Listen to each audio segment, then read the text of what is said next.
Well, it's a pleasure to be here, and I have to say that as I was paging through the book of people speaking to you today, it was readily apparent that being an institution that was founded in 1833 wasn't showing up in a lot of the backgrounds. And I noticed this in particular. I showed up and Saul said, "Hey man, you got to ditch the coat and tie thing because this is an innovators conference." The fact is I'm going to tell you about a program that we have that seeks to transform education for children through music. And I would like to tell you that I started out with a grand idea to do this, but that would be completely inaccurate. In 2009, we were at the end of a fantastic building project at Oberlin. We had just launched the Cole building. It's a world-class jazz studies building with a lot of innovative technology and a recording studio fusing world music, classical music, and jazz together. I was a little burned out, and I wanted to put together a project where I didn't have to record a CD or go to yet one more conference about music, but I had a chance to do something in music I'd never done before and also fly my plane across the country. These are the two things I wanted to bring together into my world. And to that end, those of us in major conservatories are drawing on a consistent basis from top prep academies, Philip Exeter, Interlochen Arts Academy, all of the private schools in New York, the pre-colleges at Juilliard, throughout the country, and of course internationally. And to give you a sense of that, our applications have gone from about 1,000 applications about 6 years ago to over 1,700 applications today, and we look for 135 students. So we're not thinking about the standpoint of how are we generating people who might be really interested in engaging their lives in serious music, but about what's happening with children and the daily experience of music. So to that end, I decided to go across the country and visit public schools, and to go into public schools, frankly schools I'd never been into before, to just see how are the music programs functioning. And in particular, I wanted to go to the last vestiges of public schools we have in our poorest communities. So I was curious how music was working there. So the first thing I did is I went to a list of all the schools that had sent us students just to see if we might find good teaching in that regard. And as I was going down the list, I stumbled on something I didn't expect to see. And that in the previous 3 years, we had taken students each year from Camden, New Jersey, from a particular high school there. Now, to give you a sense of that, to get into Oberlin, that means you have to have a high level of musical skill, you have to be really competent, and I kept thinking, how is it that in a city with one of the highest crime rates in the United States of America, we're getting these kids? And so I'm going to talk to you a bit about this school because this is the inspiration for the program we launched. When I went into Camden that day, for those of you who haven't been in these kinds of schools, it's in what used to be an all-girls school, and it's a concrete building, and it's set back behind a wall with razor wire on the top, and there's a metal detector at the front door, and a heavily armed police officer when you go through. And I walked in to meet the band director there named Jamal Dickerson, who several people had said, you really have to meet this guy. And as soon as I came in, you could hear music everywhere in the school. And walked into a room where he's running a band program and watched this brilliant teacher go to work. And he started the day with a lecture on nutrition. And then he moved immediately into talking about what they were going to learn in music that day. And I started talking to Jamal about the results they were getting, and where in Camden the retention rate in high school is less than 50%, his is 98%. And we talk about college bound rates being almost in the double digits, his is 95% to four-year colleges for students coming out of his program. And these are all kids drawn from the local community. And my thought was, how is this being accomplished? How is this happening here and not someplace else? And as an institution that runs a teacher training program, do we prepare our teachers to do this? We started talking to Jamal about how it is that he goes about doing these things. First of all, the students are totally engaged, and in the evening. He creates evening programs. And why? Because he knows when they go home, some of the families throw the instrument off the front porch. They don't want to hear music in the house. So the kids come to the school to play. When he's talking with the kids about it, the entire thing is about you are going to go to college and be successful.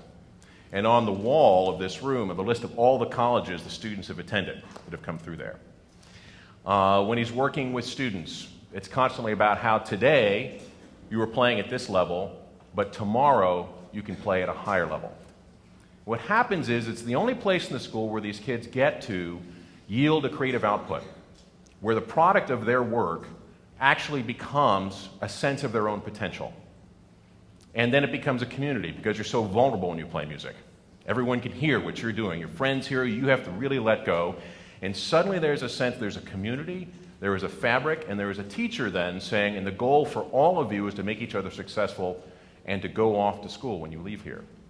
He then created a summer program, working with a private school out in Bucks County. The students all go out there from the high school and peer mentor all the 8th graders coming up in the district. He said, now my work is much less because the 9th through 12th graders are teaching the 8th graders how it is. So when they get to me, they already know the situation. He starts with, how do we learn music? Well, the first thing he does is he has a good friend of his who takes rap tunes and goes ahead and puts them into classical instrument form. So that means that there's notation, etc. What music do you know? And that's the music the kids start with. So they start that music in their head, what they've heard, and that's how they will begin this odyssey.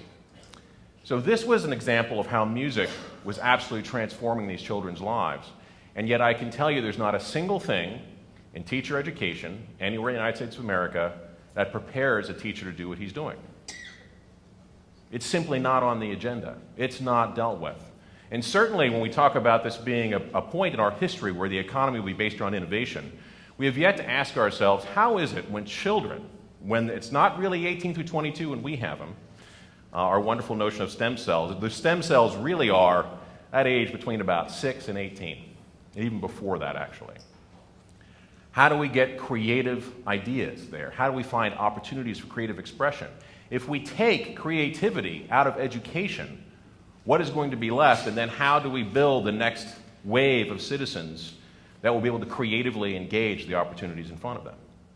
So this is why it's so critical that it not be extracurricular but core, and that's why it's so critical that in the poorest communities you can music to achieve these goals. Fast forward, Argyle, Texas, average median income, $90,000 a year. These kids all have two-parent families, by and large. They're going off to college, 100% placement rate in college. I interviewed a high school principal there who's a high school football coach before he became principal. And I talked to him about the music program, which is one of the most successful in Texas, and he said, you know, the thing about the band program, I think it's the most important program in the school. I said, that's an interesting thing for a high school football coach in Texas to say to a musician. I said, I know it is, but I'll tell you why. He said, it's the only program that teaches the number one most important thing every student must know before they graduate, and that's accountability. He said, the thing about football is you got the boys on the bench and the boys on the field, and in Texas you're going to win football games, the boys on the field are going to play. You have to leave those boys on the bench. So the thing about the band is everybody plays.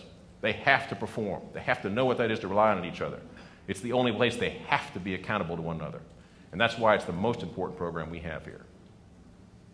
I didn't expect to go to Texas and talk with a fantastic high school football coach and learn something about the power of music, but that's exactly what happened.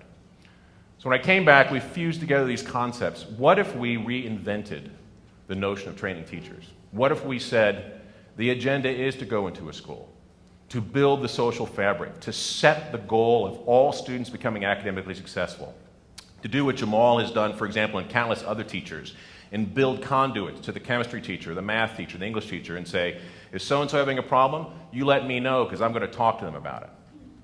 I've asked Jamal, you know, how about sports? Does this happen there? He said, you know, the problem with sports today in these communities is that the basketball courts are often where the drug deals are going down. He said, so athletics is having a tough time finding a way to be able to separate itself from that culture. He said, but music is able to keep itself separate.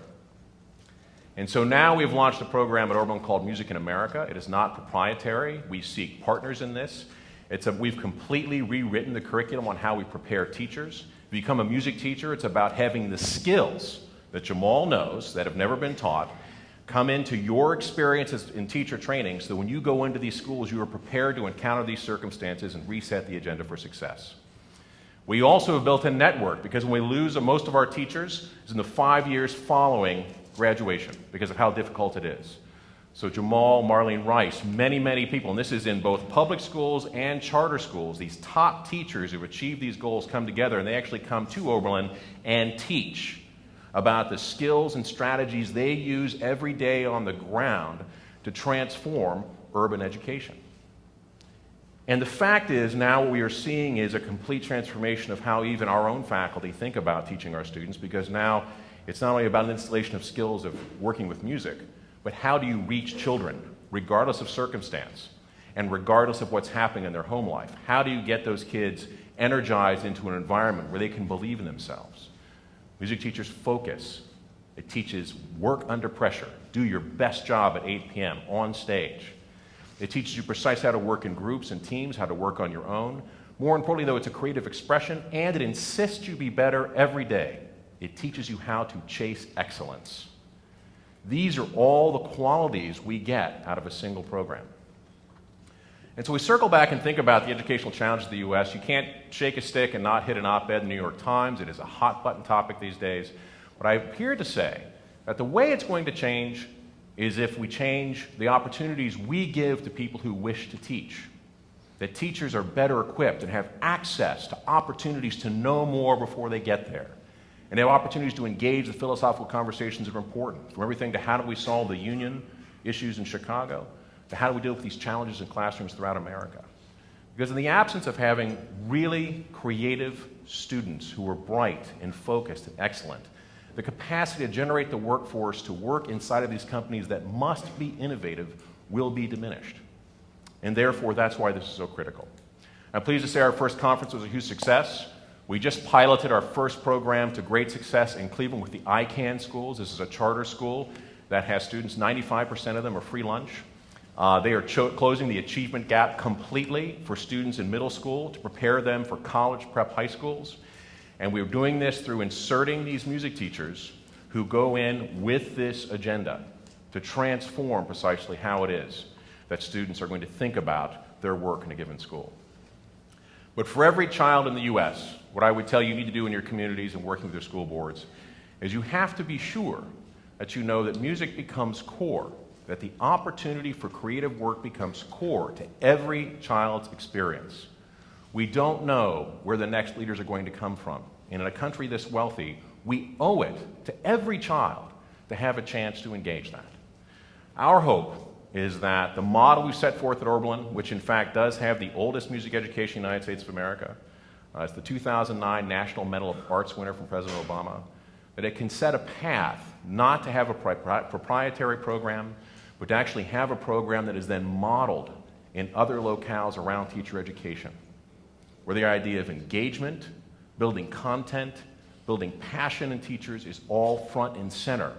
And the notion of moving from a fact that the schools are no longer in 1950, that 2012 presents a range of classrooms and experiences for students in this country that are very different. So that's Music in America. It's a pleasure to talk with all of you today. Thank you very much.